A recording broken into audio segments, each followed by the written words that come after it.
Hello viewers, இது உங்கள் அறுசுவை அப்டேட். இன்னைக்கு நம்ம பார்க்க போகிறது ஒரு ஈவினிங் ஸ்நாக்.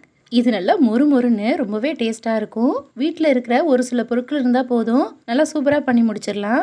ஈவினிங் டயத்தில் டீ கூட சாப்பிட்றதுக்கு நல்லா பக்காவான காம்பினேஷனாக இருக்கும். வாங்க இது எப்படி பண்ணுறதுன்னு பார்க்கலாம்.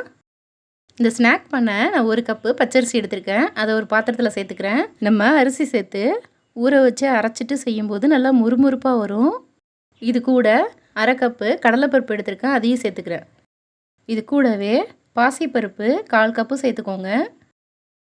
இதெல்லாம் சேர்த்துட்டு தண்ணி ஊற்றி 2-3 முறை நல்லா கழுவிட்டு வந்துட்டு திரும்பவும் தண்ணி ஊற்றி ஊற வச்சிடலாம். இது 2லேருந்து 3 மணி நேரம் அப்படியே ஊறட்டும். இப்போது இது நல்லா ஊறி வந்துருச்சு. இதை மிக்ஸி ஜாரில் அரைச்சிக்க போகிறேன். நான் இதை 2 முறையாக அரைச்சிக்கிறேன். தண்ணி இல்லாமல் இது போல் வடிகட்டிட்டு சேர்த்துக்கோங்க. கொஞ்சமாக தண்ணி சேர்த்து இது நல்லா நைஸாக அரைச்சிக்கலாம். இட்லி மாவு பதத்தில் அரைச்சிக்கோங்க. இப்போது அரைச்சிட்டு வந்துட்டேன்.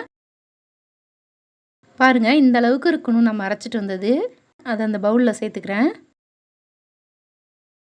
மீதி இருக்கிறதையும் இது போலவே அரைச்சிட்டு வந்துடுறேன்.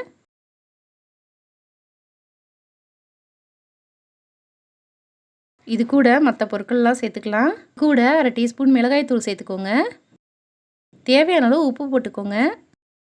1/2 கப்பு ரவை சேர்த்துக்கலாம். ரவை வறுத்தது வறுக்காதது எது வேணாலும் சேர்த்துக்கலாம்.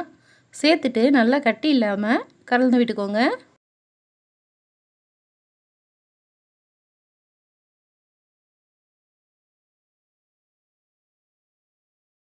இப்போது கலந்துட்டேன்.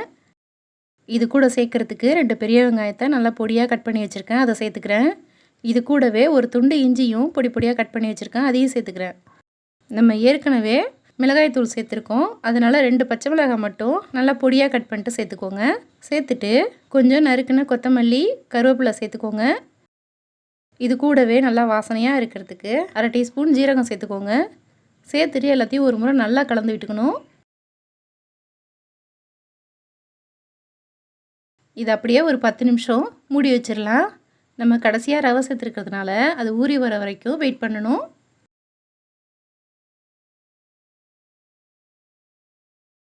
இப்போது 10 நிமிஷம் ஆயிடுச்சு. ரவை நல்லா ஊறி வந்துருச்சு. இப்போது இது செய்ய ஆரம்பிச்சிடலாம். கடாயில் தேவையான அளவு எண்ணெய் ஊற்றி நல்லா சூடு பண்ணிக்கோங்க. எண்ணெய் நல்லா சூடாகிடுச்சு. நம்ம கலந்து வச்சுருக்கிற மாவுலேருந்து நல்லா கலந்து விட்டுட்டு இது போல் கொஞ்சம் கொஞ்சமாக எண்ணெயில் விட்டுக்கலாம். கடாய்க்கு தகுந்தது போல் 4-5 இது போல் சேர்த்துக்கோங்க.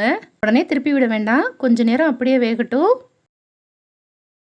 இது நல்லா ஒரு பக்கம் பொன்னிறமானதும் இது எல்லாத்தையும் திருப்பி போட்டுக்கிறேன்.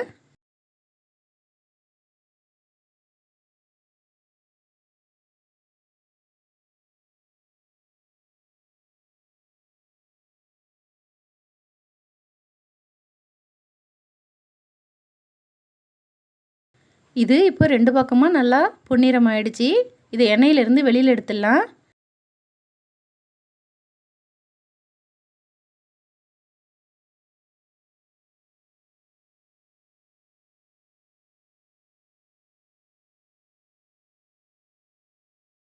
மீதி இருக்கிற மாவுலையும் இது போலவே சுட்டுக்கலாம்.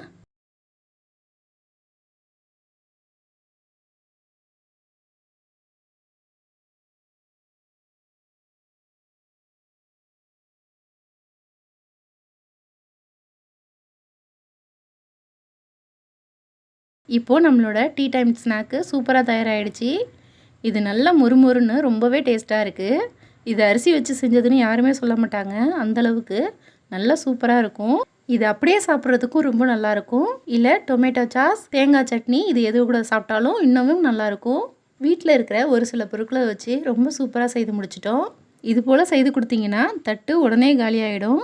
எல்லோரும் விரும்பி சாப்பிடுவாங்க. நீங்களும் ஒரு முறை இது போல் ட்ரை பண்ணி பாருங்கள். இந்த வீடியோ பிடிச்சிருந்தா லைக் பண்ணுங்கள், ஷேர் பண்ணுங்கள். நம்ம சேனலுக்கு புதுசாக இருந்தால் சப்ஸ்கிரைப் பண்ணுங்கள். தேங்க்யூ.